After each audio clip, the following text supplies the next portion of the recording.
So I wanted to do a video on the advantages of crossbreeding versus inbreeding, okay, and what the downsides are of a pure breed. Now, I am a eugenist, and I have to be careful throwing that term around because it seems to be one of those magical terms that YouTube doesn't like, but I am a eugenist. Now, the whole concept of a pure race is actually a detrimental one due to the need for inbreeding to effectively have a pure race or pure breed. And I'm going to get into some of the advantages and disadvantages of inbreeding versus the advantages of crossbreeding. Okay, now people like to say, oh, we're not animals, we're not this, which is a convenient way of saying you don't really believe in the application of animal husbandry to human beings to create an improved species. Okay, so the advantages, now these things, now I don't have a degree in animal husbandry or anything like that, but you can clearly and easily get these things from the Department of Agriculture and everything else. Advantages of inbreeding are not really that many. There's three: increased uniformity, increased ability to pass desired traits to offspring, and three, fixing of desired traits. The disadvantages of inbreeding are decreased fertility. That seems pretty important when you're trying to improve the species. You know, fertility might be at the top of the list, as Yahweh says, go forth and be fruitful. Low vigor, increased birth defects, small size, meaning they're puny, okay, fewer offspring, which goes back to the fertility issue, slower growth, higher child mortality, and decreased lifespan. And then increased genetic disease and reduced genetic potential. So as you can see, there are many disadvantages toward inbreeding. Okay, now the advantages of crossbreeding include increased fertility, capitalization of complementary traits of the various breeds, and increased infant survival rates. Now, I want to talk frankly for a second. Now, all these things do pan out if you notice, and I got to get careful because I have given links in the past to certain groups of people that are very interbred, which have caused severe genetic defects and issues with the populations, and I won't even name the populations because I think that has gotten a couple of my videos taken down, but it is clear that that is the case amongst many populations that have practiced inbreeding for these purposes. And I'm going to leave links in the description to the animal husbandry websites that I got this information from. And you can also see the mixed breed in the human species. You can see the advantages in the groups of people that are crossbred. And I'm not going to name any of those groups, but you will see those advantages in those groups. Now, I want to talk about what I've always found humorous. Now, I'm not going to leave a link to any eugenics websites because I think that's also gotten a few of my videos taken down. But most people that don't support eugenics don't understand what eugenics actually is. And many people that call themselves eugenists are merely IQ fetishists that don't grasp the importance of biology and are simply IQ fetishists that want to fetishize the IQ and utilize eugenics as an excuse. And we saw this in Germany. That was the German program of eugenics was not eugenics. It was literally based more in the occult and theozoology than it was like the U.S. eugenics programs were. The U.S. eugenics programs were based in agricultural concepts of animal husbandry and things like that, but even they fell to the concepts of IQ fetishism. And the health of a population is more than the IQ. And the thing is, there are also epigenetic factors such that are also biological, and these include proper nutrition and proper exercise and a healthy environment. And this goes back to the concepts of creativity and Mr. Clausen, not the stork on the pickles, but what we're shooting for is a clean mind in a clean body, in a clean society, in a clean planet or a clean environment. And that's what you need to shoot for. But the concepts of purebred or being a purebred or what have you, what I noticed is the people that seem to embrace this the most are the people that are the most confused about where they stand. Like there was this one dude from I forget his name, Choro Latte or something from the Dominican Republic. Now he is clearly multiracial, but he embraces these concepts. The gentleman that commented on my video, claiming that my issue is that I like feisty Latinas. No, my views are based in actual science, not simply emotional thinking that I try to justify with bullshit science. My thinking is as objective as it can be with my faculties where they are at. So that is what I have always sought to do, is to live as objectively as possible, as keyed into reality as possible. And the issue is, it seems that the more multi-ethnic or more confused somebody is about who and what they are, the more they chase after this concept of a master race. And what's interesting to me is anybody that seems to embrace the concept of a master race, it's always their race that they think is the master race, which is humorous. Now, whether that's Jose Vasconcelos in his book The Cosmic Race, where he somewhat alludes to the fact that he believes mestizos are the master race, or whether it's the Big H in Germany, or Heinrich Himmler in Germany, or whether it's some of the the current Chinese regime in China. And people might go, well, China, look at China, look how great China's doing, and they're this way and that way. China is not only Han Chinese. That is a big mistake to think that. In fact, the Uyghur population, or Uyghur population, I like saying Uyghur. I don't know where they're getting Uyghur out of that. Who the hell is pronouncing that word Uyghur? But my point is there are actually a multitude of ethnicities. There's even white people. Back when I drank alcohol, one of my favorite beers is a Chinese beer called Qingdao.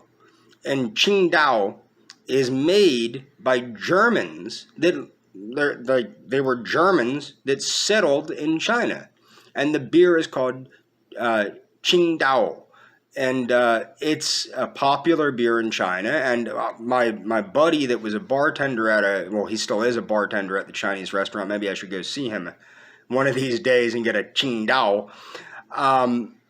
The fact of the matter is, the multi-ethnicity of China is greatly overlooked. And also, if you compare the IQ of mainland China, everybody wants to fetishize IQ, that's why I'm using this. If you compare the IQ of mainland China to the IQ of Hong Kong, Taiwan, or Japan. Now, Japan is actually a race that was created out of a multitude of different races. And I will leave a link in the description showing that. And the point is people really don't grasp. Like in the Japanese, you had the Jomon culture, the Ainu culture, the I forget the other names. The people that were more Chinesey, more like Mongolianish. But the thing is, the idea of a pure race is a kind of ridiculous idea because there isn't really a such thing in the human species. Now, species are not races. That's another thing to like. So when you're talking about a pure race, race I would say is a stand-in for breed. So we have the human species, which is separated into various breeds or races. But what you'll find out is as you dig deeper into these, now it's not, there are some people that are pure European, but that's very rare. And there are people that are pure this or pure that, but again, very rare.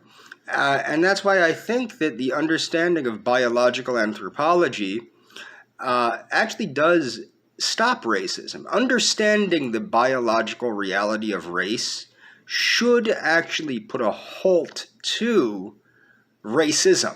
Racialism, which is sort of where I fall, racialism is not racism.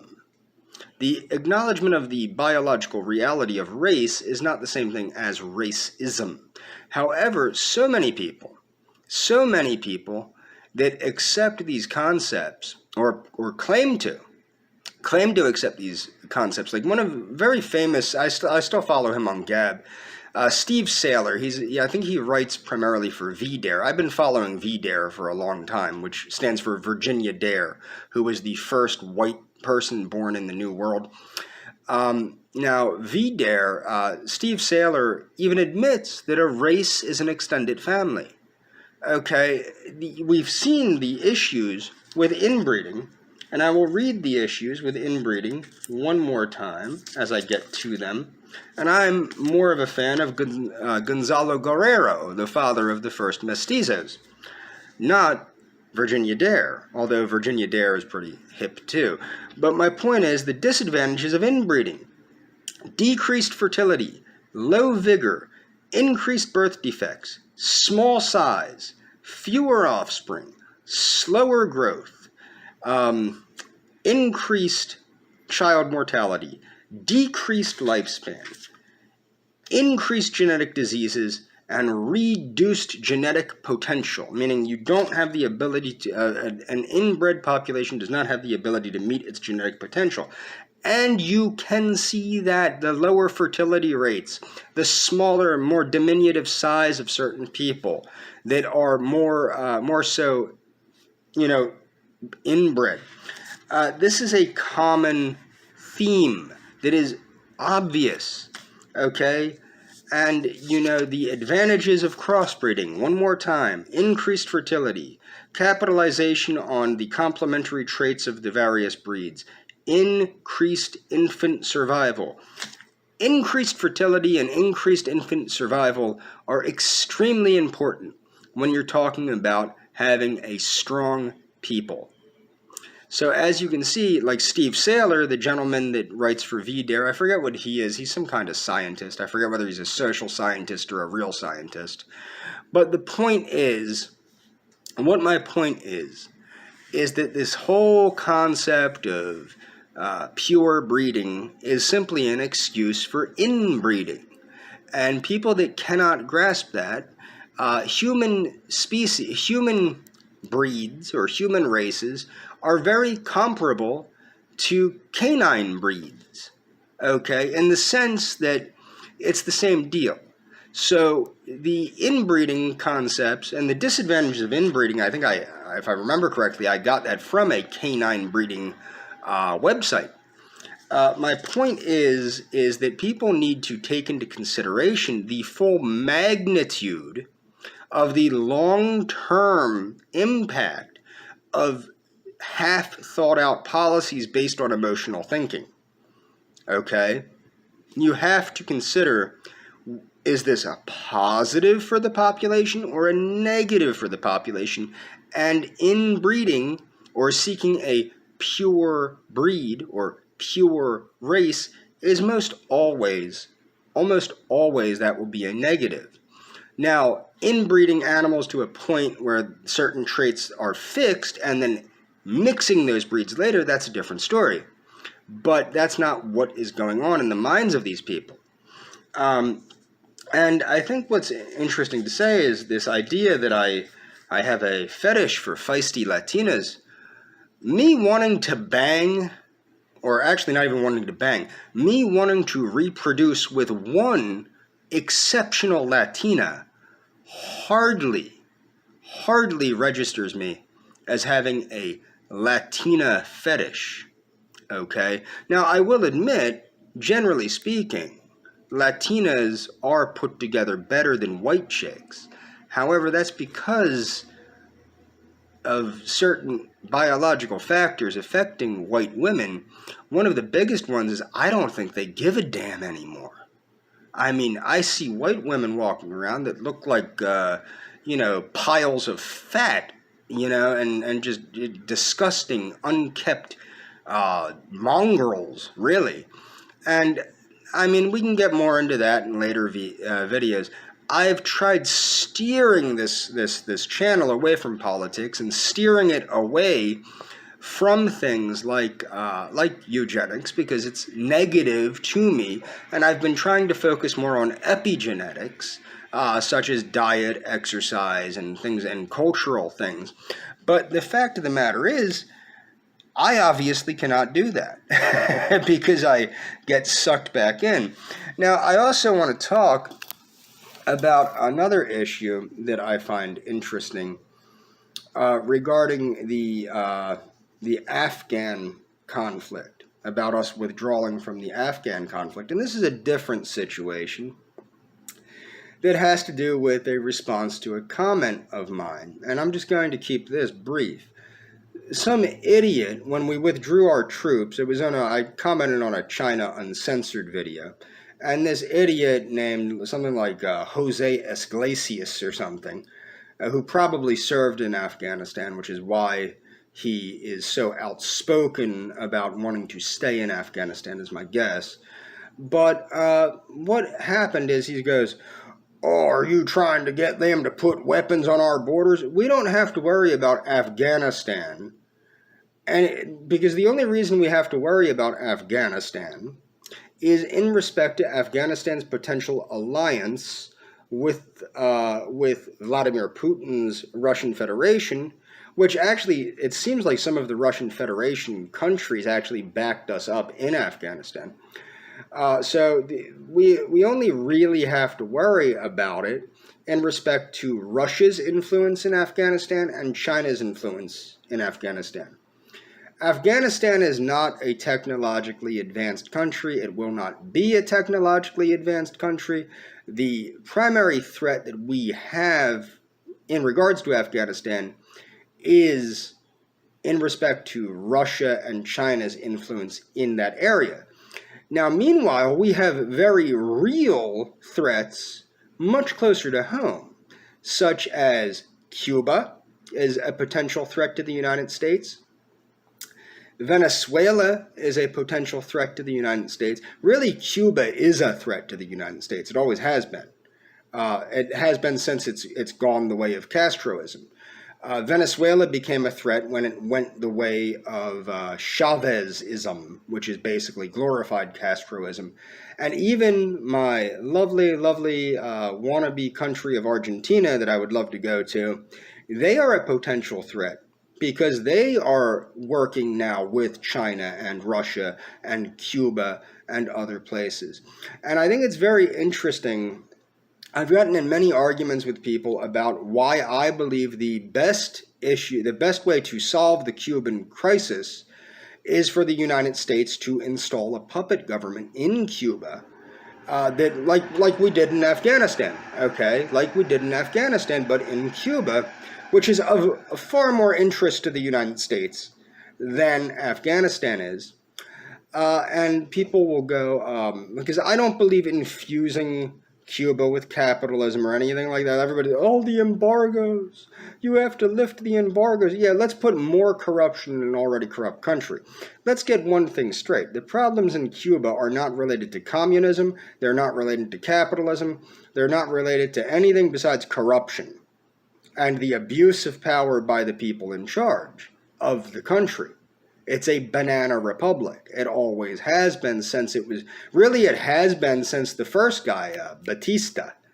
It's been a banana republic, and it was taken over by another banana republic. One was a banana republic that was nationalistic. The other was a banana republic that's nationalistic and has basically aspects of communism, but not really. I mean, it's a banana republic.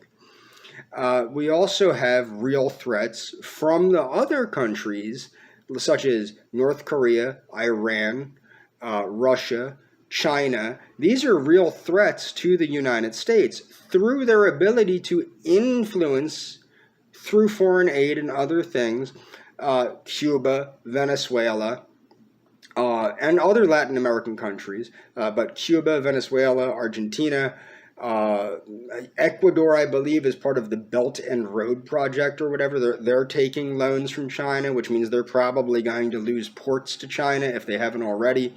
There are a lot of issues that the United States has caused by turning its back on our geographic neighbors and turning its back on Pan-Americanism and turning its back on stabilizing the economies and the societies and the civilizations of the Americas, which goes back to the 1890s and actually I think the 1860s, but the need for the United States to operate as a stabilizing force, not through military action, but through diplomatic and economic actions with our American neighbors, has totally been forgotten.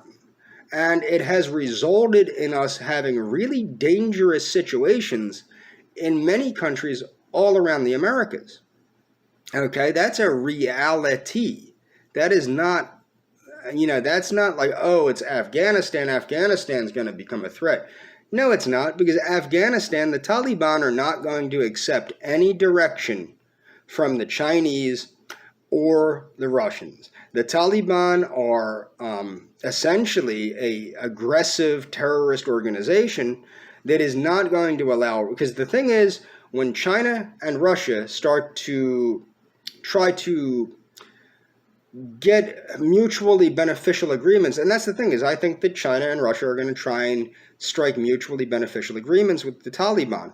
They're not going to be able to, because the Taliban is a religious fanatic organization. They do not believe in the laws of humanity. They do not believe in the laws of nature. They believe in the laws of the Quran, and that is it. That is the problem that you will see with, and it's going to, I would rather Russia and China deal with those issues than the United States. The United States has to work, in my opinion, on rebuilding our alliances with our American neighbors. Predominantly Mexico. I think we need a lot of patching up to do in Mexico. And we also have, of course, the other countries like Peru, Peru, Ecuador, Argentina, Chile. We have a lot of work to do with re-establishing stability, both economic and human rights type stability in the United States. Not the United States. Well, yes, in the United States too, because we have absolutely ridiculousness going on, but also throughout the Americas. We need to re-stabilize the continent at this point through diplomacy, economic things, U.S. foreign aid, etc. And we need to stop thinking about Asia and Europe and the Middle East and Africa and all this crap which we've been pouring money into for what reason? No reason. The Americas need no help from any other country if we trade amongst ourselves and work at stabilizing ourselves economically and with civility and diplomacy. And that's all for this video.